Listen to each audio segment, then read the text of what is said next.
السلام عليكم، كيف دايرين؟ لاباس عليكم؟ نتمنىكم تكونوا بخير وعلى خير. اليوم جيت نبارطاجي معكم طريقتي في تحضير لا بايلا.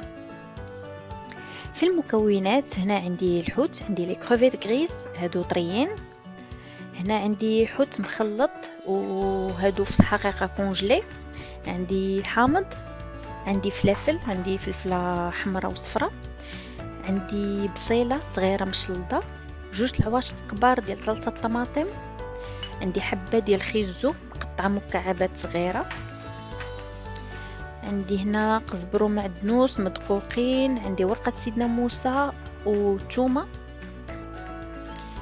هنا عندي جلبانة، وهنا عندي الروز. في التوابل هنا عندي الملح، إبزار والخرقوم، هنا عندي الزيت، لاصوص ديال الصوجا، وهادو التوابل ديال لابايلا وكيبقاو اختياريين اللي ما عندوش ماشي مشكل. وهنا عندي فلفل حار ولا السودانيه.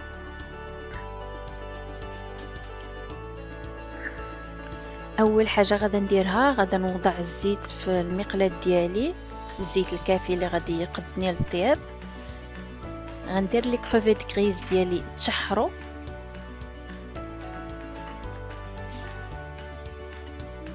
وبالاحرى يطيبوا حيتاش كما كتعرفوا راه كيطيبوا بالزربه. انا فضلت نطيبهم من الاول باش يطلقوا لي ديك البنه ديالهم في المقيله، ونهزهم نخليهم على جانب، ونعاد نطيب لابايلا ديالي.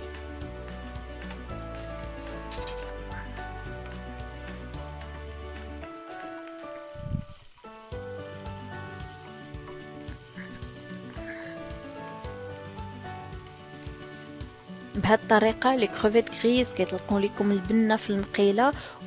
هنا كما كتشوفوا انا لي كروفيت غريز ديالي خليتهم ابار، وغنشحر البصيله.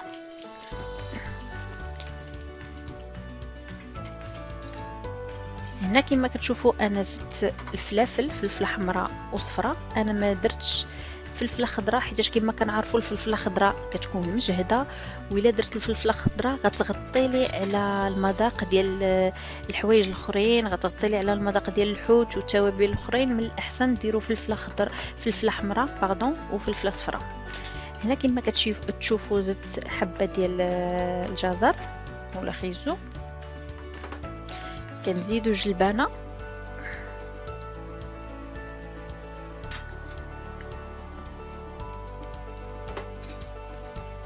هنا درت الملح، والملح كيبقى حسب الذوق. هنا تقريبا درت نص عشقه صغيره ديال الابزار، وعشقه صغيره مع مرش ديال الكركم. هنا كما كتشوفوا انا زدت التوابل اللي خاصين بلا بايلا، وكما كنقول لكم ماشي ضروريين، ممكن تستعملوا توجدوها بلا ما تستعملوا هذوك التوابل.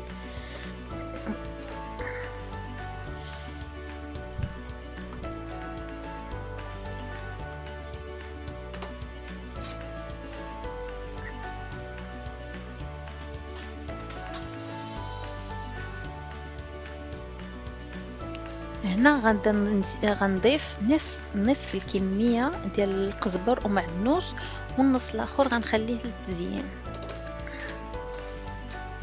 غنحرك المكونات كاملين ديالي ونخليهم يتشحروا.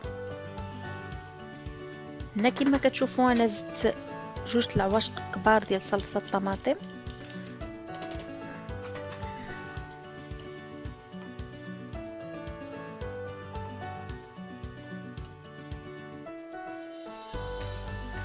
والفلفل الحار كما قلت لكم كيبقى على حسب الذوق. كاين اللي كيبغي الفلفله حاره بزاف، كاين اللي كيبغي شويه، مهم كل واحد يدير على حسب الذوق ديالو.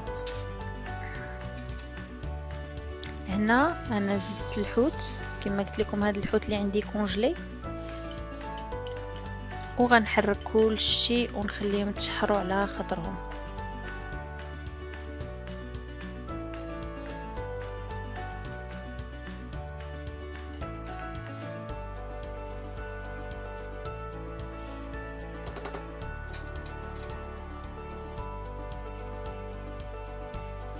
هنا بعد ما تشحروا ليا شويه المكونات عاد زدت الثومه، ما بغيتش نزيدها في الاول باش ما يمشيش للجهه ديالها.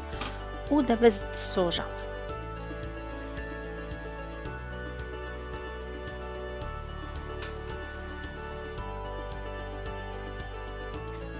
كنزيد الروز ديالي. انا تقريبا درت هاد لا كونتيتي على حساب دو بيرسون، جوج الناس، وكل واحد طبيعة الحال غيدير لا كونتيتي اللي غادي يتقدو.